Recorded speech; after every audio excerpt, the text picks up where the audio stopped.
Good morning, ladies and gentlemen. I'm meadsyreplays. Welcome back to the channel. Now, today we are going to revisit the LT-432, the Russian light tank in Tier 8. Very new. This is only been for sale in crates at the currently, but of course it is now back for sale for gold.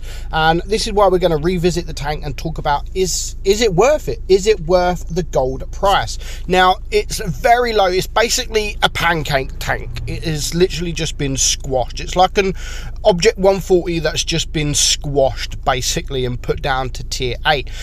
So it has 100 millimeters of turret armor, which isn't bad, to be honest, considering how thin and how small the turret is. That isn't too bad. DPM, however, is on the lower side, 2000 DPM, and that is 8.3 seconds reload. Now, I do run it with calibrated shells just because of the penetration. Now, we're going to have a look at the compared to the lightweight. The lightweight has 160 millimeters of turret armor and 2183 DPM.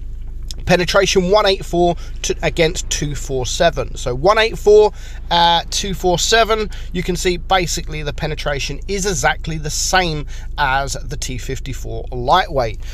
So DPM, however, is a little bit less. So the DPM isn't great, and the gun depression isn't great at 5 degrees. Also, the aim time isn't great at 3.4. Neither is the gun the dispersion at 0.344. However, it does go 70 kilometers per hour, which is not too bad at all. Now, the way I've been playing this game, and the more I play it this way, the better I seem to do.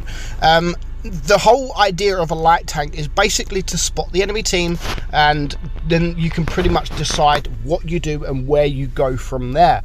If I sit there and focus on damage, then I don't perform very well in the tank at all. I just get wrecked. So the idea really is use it as a light tank. Don't really focus on the damage. If you use it as a light tank, get around the map, then the damage will naturally come if you get the shots off. And that's basically what we're going to do. Not so much this game, but definitely the next game, and it actually pays off. So of course we're going to go up the middle on the right side. There is 2 mediums on our team against 1 medium and a light tank on the enemy team. So it doesn't look like anyone's here at the moment, so I do start capping with the Skoda. And of course, as soon as someone is spotted, I try and get out the way, and there is the T44 and the T92. Now, I'm quite confident, even though there is the T92, I'm quite confident if I just sit with this Skoda and focus. You can see I was about to go for the T44, but then that'd be stupid. I need to go for the same target that my Skoda is going for, but of course he backs up because he's reloading, and I do get shot from the T92. He isn't running the big gun, he's running the other gun, which is equally as good, to be honest. It's a fantastic gun. So now I don't really want to expose myself too much to the T92. Oh, that was a nice ammo rack. Didn't see that, not quite sure what the hit points were, but that was a nice ammo rack for our team. So there goes the T44. And now if we rush this guy, we should be able to take him out pretty easy. And now here comes the Carnarvon with us as well. So we're just going to get the shot off, and we are going to get the kill. So we did that together. I mean, we worked well together. And now I'm just going to use the mobility of the tank to get around the map. And now I know there is the Kanonen Jag Panzer on the right because he was shooting our team. And I'm just going to load up the HE straight away. Now, I'm not quite sure if he's running away, but I'm still going to load up the HE. And I mean, I've only got 1300 damage at the moment, not too good, but again, don't try and not focus too much about damage in this tank. I mean, 438 HE is pretty nice, but use it as a light tank. And that's the thing that annoys me with light tank drivers. If they don't use it as they're supposed to, then you're already at a disadvantage. Don't worry about the alpha. Don't worry about the damage. Now we're going to leave him because we're on a reload, and I mean, my Carnarvon was there anyway, and we're going to head towards the 50 TP. And I mean, at this point it's a 3 versus 1.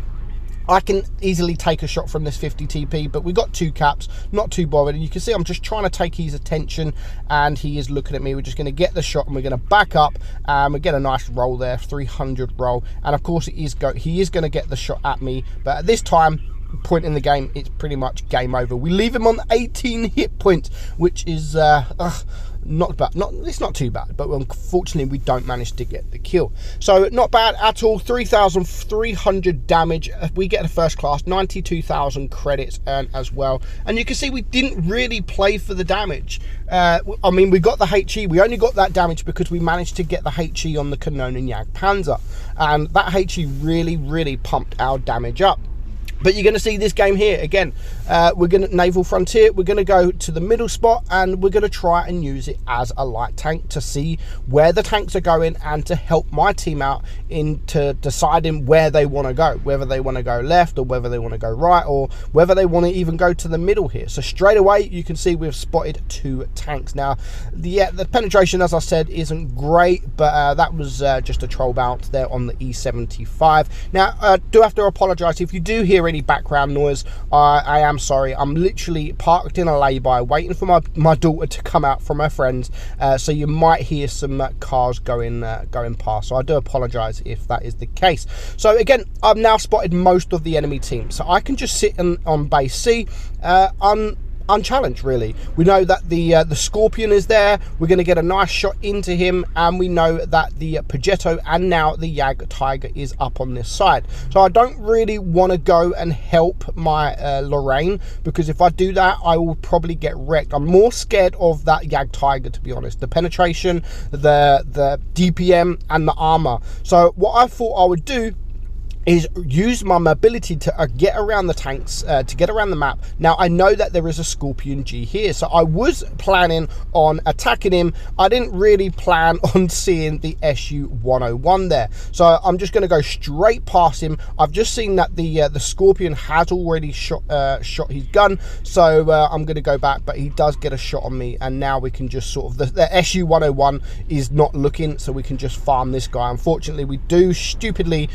hit his gun with HE, and now we're just going to use the tanks low to the ground. I mean, it's very low to the ground, which means these guys are going to struggle to penetrate you, because all they're seeing is a turret in front of them, and it is quite red, I suppose, at that angle. And if I'm moving backwards and forwards, that is an extremely difficult pen to get. So now there is the E75 TS in front of me. I'm not going to be stupid and run down again, because I'm not playing for damage. I'm playing for the win, and that's what most pros don't do. They play for the damage, which is fine. If they like the damage, that is absolutely fine. But sometimes it does result in a loss. If you play for damage, it does sometimes result in a loss, but people, especially the pros, they don't really care as much, because they worry more about damage than they do win rate, because I mean, they've already got a high win rate as it is. And if you're one of those players, then I suppose that is fine. If people would like their high average damage over win rate, that is absolutely fine. But really, for me, I don't really care about stats. I care about just playing the game and getting a win and performing well, and performing as much as good as I possibly can. And again, like I said, this game we're not really focused too much on the damage. We've managed to get 2k. If we win with me on 2k, then I'm happy with that. I think that's a pretty solid performance. I got a couple of kills, I got base C, I'm the only one to get a base, and because of that, I'm putting pressure on that enemy team. So yes, it's a 4 versus 3, we got 2 1-shots over there, and now it is a 4 versus 2, so we can get the side shot. Unfortunately, again, that was a troll bounce into the side of that E75 TS, but I'm going to reload before him, so I am going to get the bottom plate there. And now again, I'm not worried about damage. I'm just worried about keeping my team alive and taking the attention of this E75, and that way I can just sit behind here and just wait. We've got the cap points, they haven't. We can just sit and wait, they can't. So I'm just going to sit here and wait for this E75 to make the mistake. Now my team is going to come with me up here. Finally they come and help, and they've done pretty decent, to be fair. They have done good,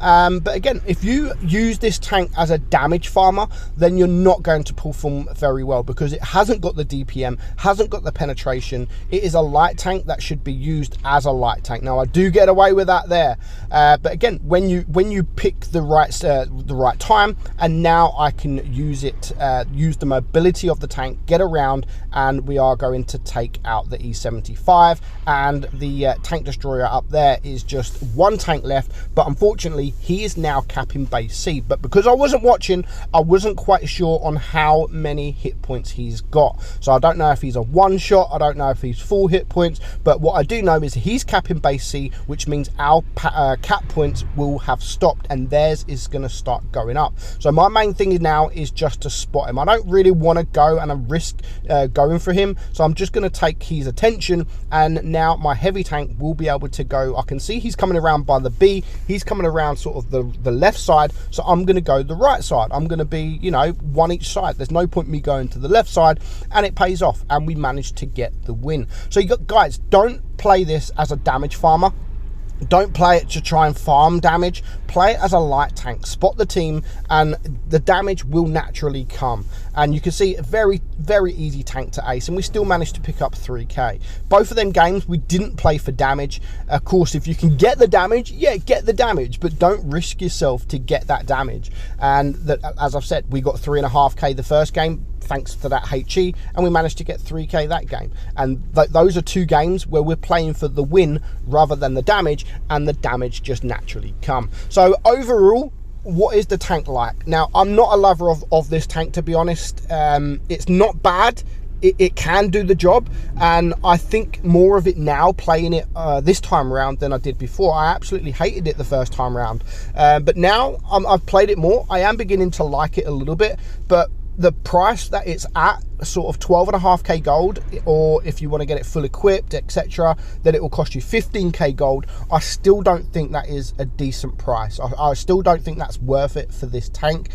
Maybe the next time round, if it comes for 8,000 gold and then sort of 10,000 fully equipped, then yeah, I would definitely buy the 8,000. But right now, 12.5k gold for the cheapest bundle, I don't think that's worth it. I think that you should just wait, because if you want a light tank, it's just go play the lightweight. Just go grind the lightweight. It's equally as good as this tank. So I hope you enjoyed the video, guys. I'm meadsy69, and I'll catch you all soon. Bye bye.